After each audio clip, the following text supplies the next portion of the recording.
कार्तिक स्नान किया गोपियों ने। गोपियों ने माँ कात्यायनी की आराधना की। परसों जब मैं कथा कह रही थी तो कथा के अंतराल एक बात निकली थी इसी कथा से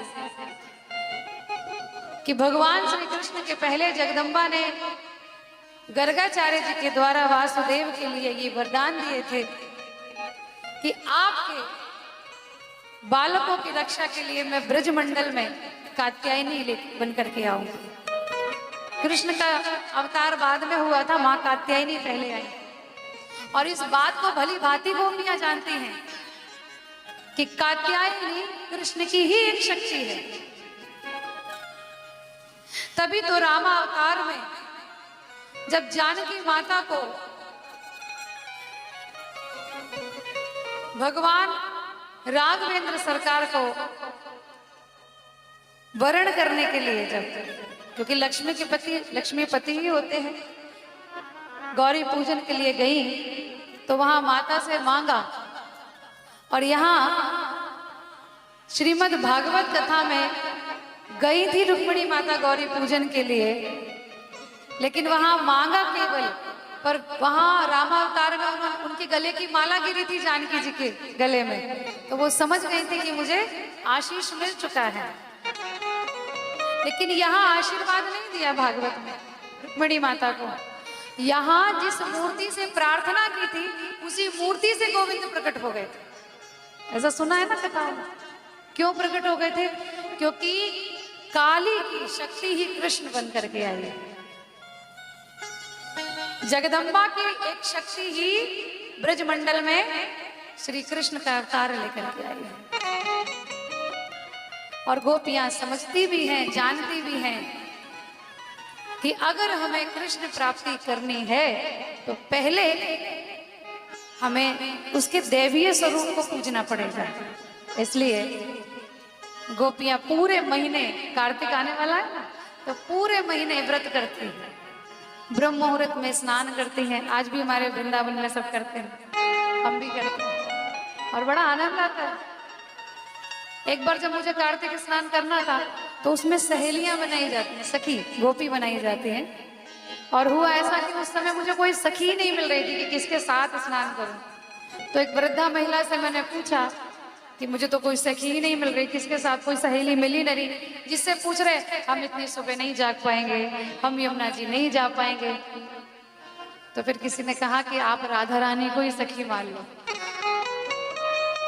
आप विश्वास कीजिए कि तब मैं इस्कॉन टेम्पल के पीछे रहती थी, मैं बहुत कई वर्षों पुरानी बात है। और 3 बजे उठ करके वहां जाते थे। तो पहले दिन जब मैंने सोचा कि जाऊं, 3 बजे समय देखा तो मैंने कहा बड़ा अंधेरा होगा, कैसे निकलूं। हिम्मत करके जब निकली तो वो भगवान जाने क्या लीला थी कि मैं अकेली एक किसी महिला को ढूंढ रही थी कि कोई सहेली मिल जाए। वहां तो हजारों महिला कार्तिक स्नान के लिए जा रही थी, हजारों सहेलियां मिल गई। और फिर तो ऐसे स्नान किया कि वो दरवाजे तक ही आ जाती थी, चलो सखी चल नहीं रही हो यमुना जी नहाने के लिए।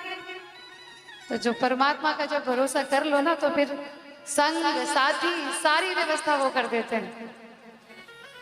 गोपांगनाओं ने स्नान कर किया, ब्रह्म मुहूर्त में व्रत किया पूरे 1 महीने और कात्यायनी माता से मांगती हैं।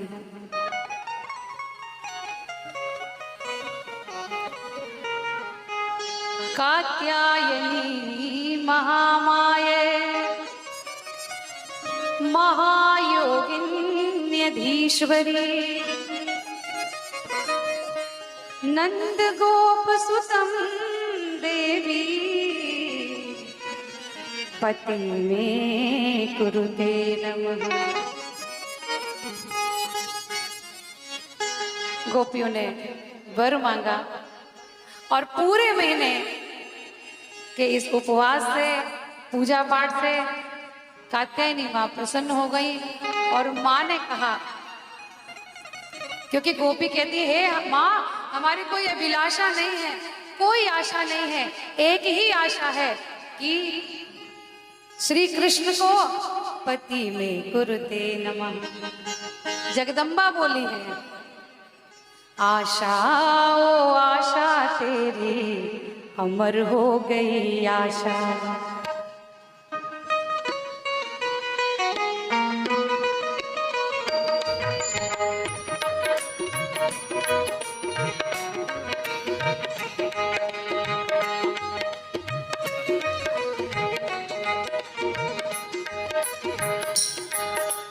आशा ओ आशा तेरी अमर हो गई आशा। आशा ओ आशा तेरी अमर हो गई आशा। आज कृष्ण की आंख में पड़ी हो, आज कृष्ण की आंख में पड़ी तूने प्रेम की भाषा। ओ तेरी अमर हो गई आशा। अमर हो गई आशा। आज शाम की आंख में पड़ी हो, आज शाम की आंख में पड़ी। इतना सुनते ही गोपियां नाच उठी, झूम उठी। अमर हो गई आशा का अर्थ है कि ऐसी आशा पूर्ण हो गई कि आज के बाद कोई उम्मीद ही नहीं रहेगी, कोई इच्छा ही नहीं रहेगी। गोपियां नाचने लगी इतना सुन करके। माँ कहती है, आज कृष्ण की आंख में पड़ी हो, आज कृष्ण की आंख में पड़ी तूने प्रेम की भाषा। ओ तेरी अमर हो गई आशा। अमर हो गई आशा। अरे आशा ओ आशा तेरी अमर हो गई आशा। आशा आशा तेरी अमर हो गई आशा। बोलिए कृष्ण कन्हैया लाल की, कात्यायनी मैया की।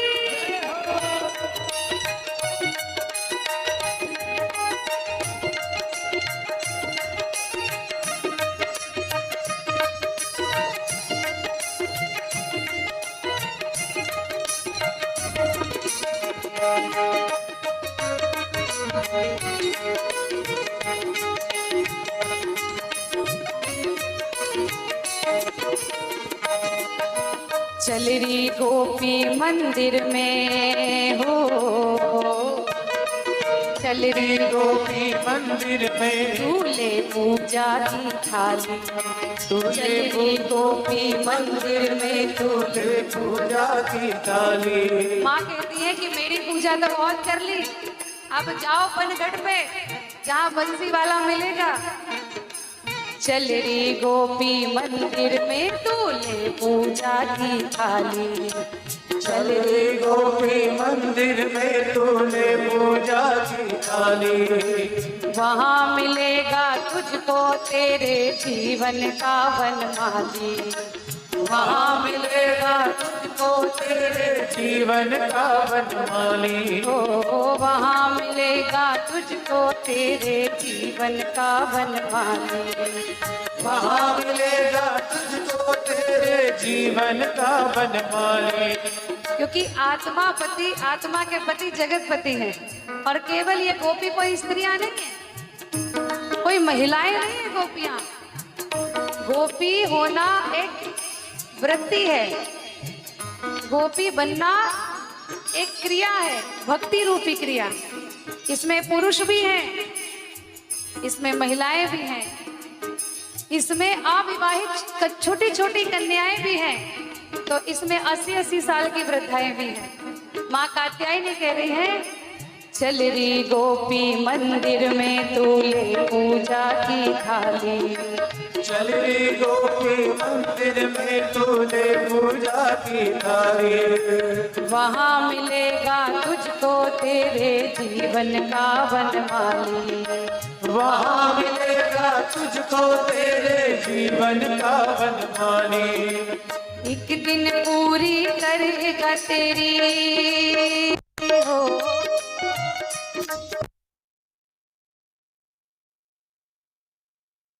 ओ सजेगा तेरे माथे पर मंगल सुहाग का टीका। सजेगा तेरे मंगल सुहाग का तभी तो भक्ति माता मीरा कहती है, मेरे तो गिरधर गोपाल दूसरो ना कोई, जाके सिर मोर मुकुट मेरो तो पति। जो शाश्वत है, जो सत्य है, जो अनंत है, जिसका आदि है ना अंत है, वही तो श्री कृष्ण है। चल री अपनी मांग सजा ले, छोड़ दे भेष ये फीका। चल री अपनी मांग सजा ले, छोड़ दे भेष ये फीका। सजेगा तेरे माथे पर मंगल सुहाग का टीका। हो सजेगा तेरे माथे पर मंगल सुहाग का टीका। और जब साधु संत के परमेश्वर उनके पति श्री कृष्ण होते हैं। मैंने तो 80-80 साल के 90-90 साल के बूढ़े बूढ़े संतों को करवा चौथ का व्रत करते हुए देखा है, और वो पूरे दिन निर्जल व्रत रखते हैं करवा चौथ का ठाकुर जी के लिए। और जब चंद्रोदय होता है तो उसकी आरती करते हैं और अपने ठाकुर जी को प्रणाम करके कहते हैं, हर जन्म में यही मिले, हर जन्म में यही मिले।